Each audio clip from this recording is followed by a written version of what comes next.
사도행전 20장 마케도니아와 그리스. 사태가 진정되자 바울은 제자들을 불러 모아 에베소에서 선한 일을 지속하도록 격려했다. 그러고 나서 작별 인사를 하고 마케도니아로 떠났다. 그는 그 지역을 여행하며 각 모임을 방문할 때마다 끊임없이 사람들을 격려하여 사기를 높이고 그들에게 새로운 희망을 불어넣었다. 그 후에 바울은 그리스로 가서 석 달을 머물렀다. 그가 배를 타고 시리아로 떠나려는데 유대인들이 그를 해치려는 음모를 꾸몄다. 그래서 그는 다시 마케도니아를 지나는 육로로 길을 바꾸어 그들을 따돌렸다. 그 여정을 함께한 동료들은 베레아 출신 브로의 아들 소바더, 데살로니가 사람 아리스다고와 세군도, 더베 출신 가이오, 디모데, 그리고 서아시아 출신의 두 사람 두기고와 드로비모였다. 그들이 먼저 가서 드로아에서 우리를 기다렸다. 한편 우리는 6월절 주간을 빌립보에서 보낸 뒤에 배를 타고 떠났다. 우리는 닷새 만에 다시 드로아에 가서 한 주를 머물렀다. 일요일에 우리는 모여서 예배를 드리고 주님의 만찬을 기념했다. 바울은 회중에게 강론했다.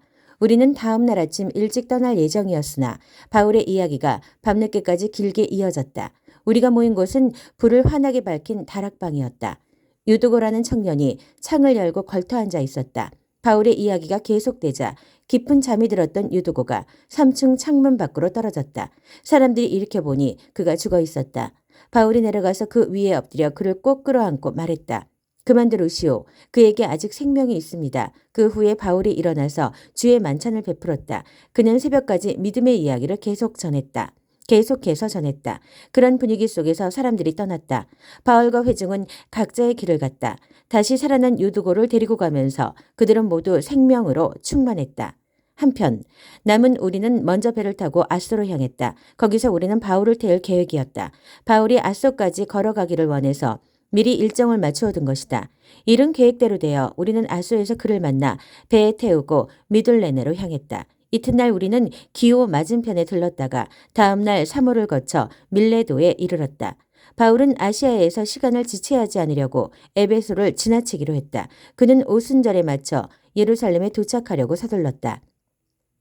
예루살렘으로 바울이 밀레도에서 에베소로 사람을 보내 회중의 지도자들을 불렀다.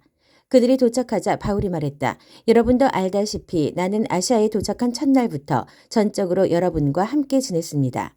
어떤 상황에서도 목숨을 걸고 주님을 섬겼고 나를 죽이려는 유대인들의 끝없는 계략을 참아냈습니다. 나는 어떤 경우에도 인색하게 굴거나 입속을 챙기지 않았고 여러분의 삶의 변화를 가져다 줄 진리와 격려의 말을 여러분에게 아낌없이 주었습니다. 나는 여러분을 사람들 앞에서나 여러분의 집에서 가르치면서 유대인에게나 그리스 사람에게나 똑같이 하나님 앞에서 삶을 근본적으로 고치고 우리 주 예수를 철저히 신뢰하도록 당부했습니다. 그러나 지금 내 앞에는 또 하나의 긴급한 일이 있습니다. 예루살렘으로 가야 한다는 부담입니다. 거기에 가면 무슨 일이 벌어질지 나는 전혀 모릅니다. 쉽지 않을 것이 분명합니다. 내 앞에 고난과 투옥이 있을 것을 성령께서 거듭해서 분명히 말씀해 주셨습니다.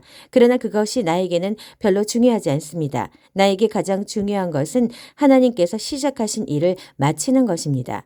주 예수께서 내게 맡기신 사명, 곧 믿을 수 없을 만큼 후히 베푸시는 하나님의 자비를 내가 만나는 모든 사람에게 알리는 것입니다. 오늘은 작별의 날입니다.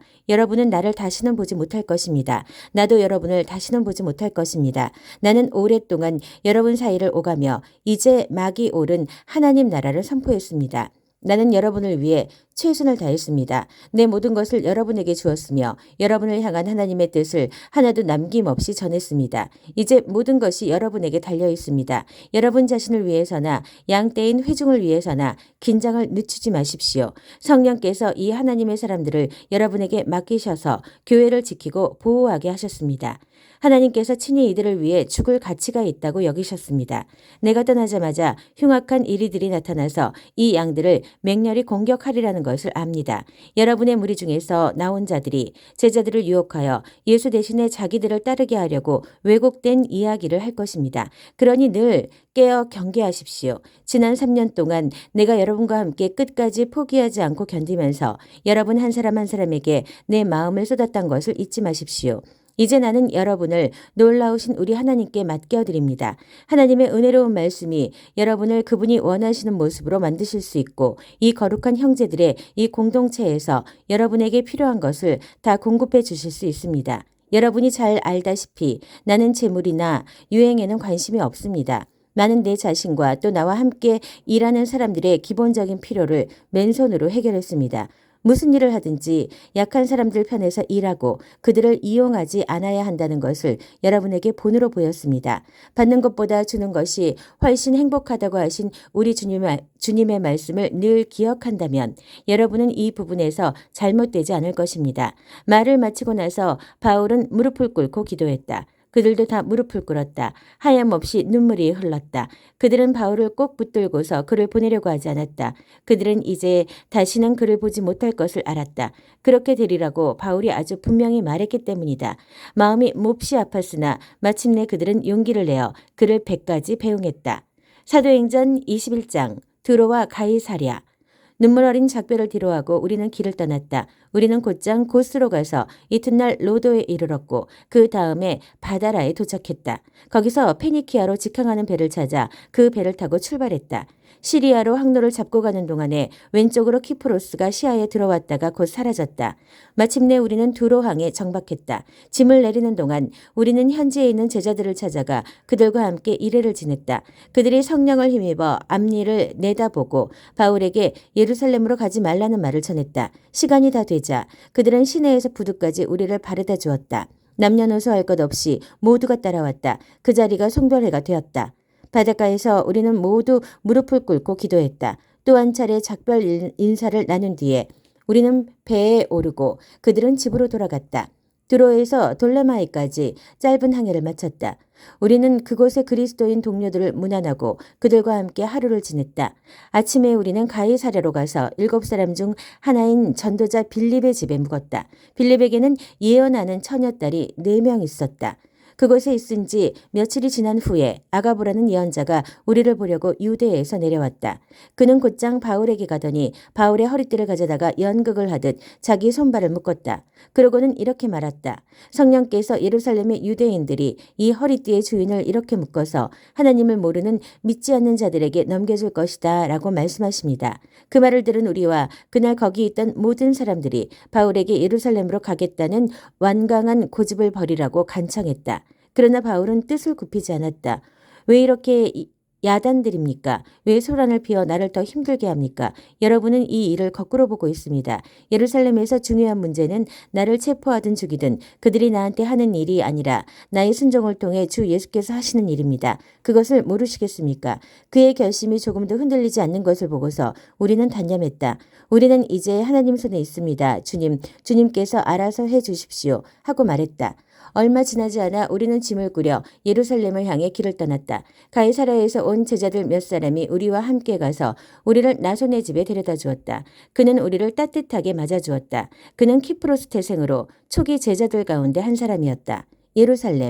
예루살렘에서 동료들이 우리를 보고 반가워하며 두 팔 벌려 우리를 맞아주었다. 이튿날 아침 먼저 우리는 바울을 데리고 가서 야고보를 만났다. 교회의 지도자들도 다 그 자리에 있었다. 안부와 몇 마디 인사말을 나눈 뒤에 바울은 그동안 하나님께서 자신의 사역을 통해 이방인들 가운데 행하신 일을 하나하나 자세히 이야기해 주었다. 그들은 이야기를 듣고 기뻐하며 하나님께 영광을 돌렸다. 그들도 들려줄 이야기가 있었다. 그동안 여기 무슨 일이 있었는지 보십시오. 하나님을 경외하는 유대인 수만 명이 예수를 믿게 되었습니다. 그러나 그들이 모세의 율법을 지키는데 어느 때보다 열심이다 보니 문제도 있습니다. 유대인들 사이에서 들리는 말이 당신이 믿지 않는 이방인들 속에서 살아가는 믿는 유대인들에게 모세를 가볍게 여겨도 된다고 하면서 자녀들에게 할례를 주지 않아도 되고 옛 전통도 지킬 필요가 없다고 가르친다고 합니다. 그러나 그것은 그들이 전혀 받아들일 수 없는 일입니다. 당신이 시내에 들어온 것을 그들이 알면 어찌 될지 걱정입니다. 곤란한 일이 생길 것입니다. 그러니 이렇게 합시다. 우리 일행 가운데 정결 예식을 하기로 서원했으나 돈이 없어 행하지 못한 4사람이 있습니다. 당신이 그들의 서원에 참여해서 그들의 비용을 대해 주십시오. 그러면 당신에 대해 떠도는 소문이 사실무근이며 당신이 모세의 율법을 철저히 존중한다는 것이 모든 사람 앞에 분명해질 것입니다. 당신에게 이렇게 요청한다고 해서 믿는 사람이 된 이방인들에 대해 전에 우리가 합의 합의한 내용을 되돌리는 것은 아닙니다. 우리는 그 편지에 쓴 내용을 계속해서 굳게 붙들고 있습니다. 우상과 관계된 활동에 관여하지 말고 유대인 그리스도인들에게 거슬리는 음식을 내놓지 말며 성생활과 결혼의 도덕을 지킬 것을 말입니다. 바울은 그들의 제안대로 했다. 그 사람들을 데리고 가서 그들의 서원에 참여하고 그들의 비용을 댔다. 이튿날 그는 성전에 가서 그것을 공식화했다. 각 사람의 정결 예식을 위한 제사를 드리고 그 제사가 끝날 때까지 거기에 머물렀다. 바울이 체포되다. 그들의 정결 예식에 필요한 이래가 거의 끝나갈 무렵 에베소 근방에서 온 몇몇 유대인들이 성전에서 바울을 발견했다. 그들은 당장 그곳을 뒤집어 놓았다. 그들은 바울을 붙잡고 목이 터져라 외치기 시작했다. 도와주시오. 이스라엘 동포 여러분 도와주시오. 이 자는 온 세상을 다니면서 우리와 우리 종교와 이 성전을 거슬러 거짓말하는 자입니다. 이제는 그리스 사람들을 여기까지 데리고 들어와서 이 거룩한 곳을 더럽혀 놓았습니다.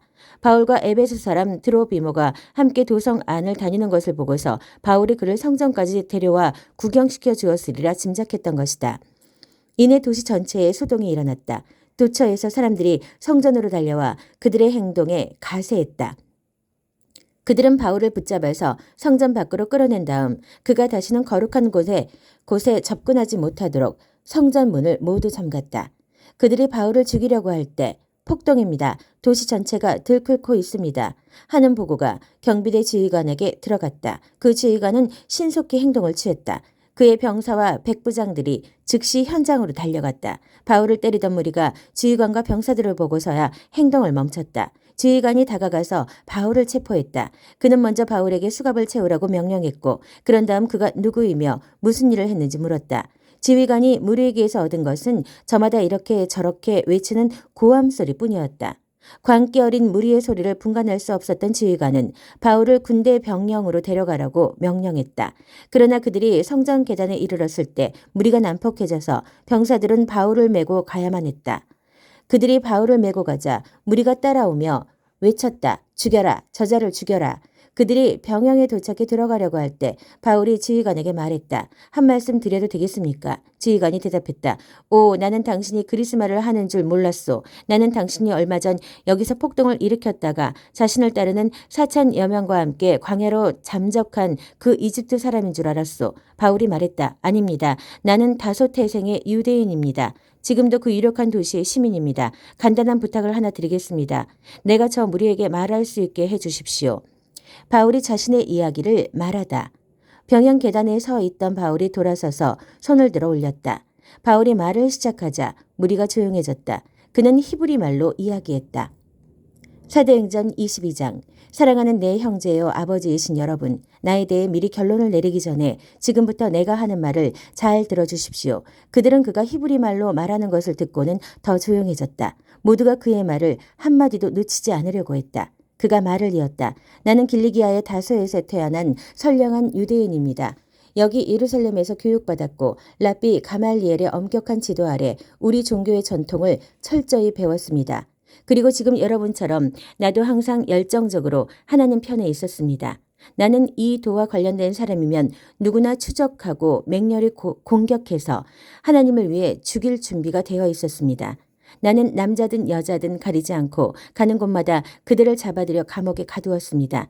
대제사장이나 최고의회의 누구에게나 물어보면 그 사실을 확인할 수 있습니다. 그들 모두가 나를 잘 알고 있습니다. 그러다가 나는 예수를 따르는 이들을 추적하고 체포하려고 우리 형제들이 있는 다마스쿠스로 떠났습니다. 나는 그들을 예루살렘으로 데려와서 형을 받게 하는 권한이 부여된 공문서를 가지고 있었습니다. 정오쯤 다마스쿠스 외곽에 이르렀을 때 하늘에서 눈부신 빛이 강하게 비쳤습니다. 나는 바닥에 쓰러졌고 시야가 흐려졌습니다. 그때 한 음성이 들렸습니다. 사울아 사울아 왜 나를 해치려고 하느냐. 나는 주님 누구십니까 하고 물었습니다. 나는 내가 핍박하는 나사렛 예수다 하고 그분이 말씀하셨습니다. 동료들은 그 빛을 보았으나 그 대화는 듣지 못했습니다. 그래서 나는 주님 이제 제가 어떻게 해야 합니까 하고 물었습니다. 그분은 일어나서 다마스쿠스로 들어가거라. 앞으로 내가 해야 할 일을 말해줄 사람이 거기에 있다고 말씀하셨습니다. 그래서 우리는 다마스쿠스로 들어갔습니다. 내가 처음 계획한 것과는 전혀 다른 모습으로 그 성에 들어간 것입니다.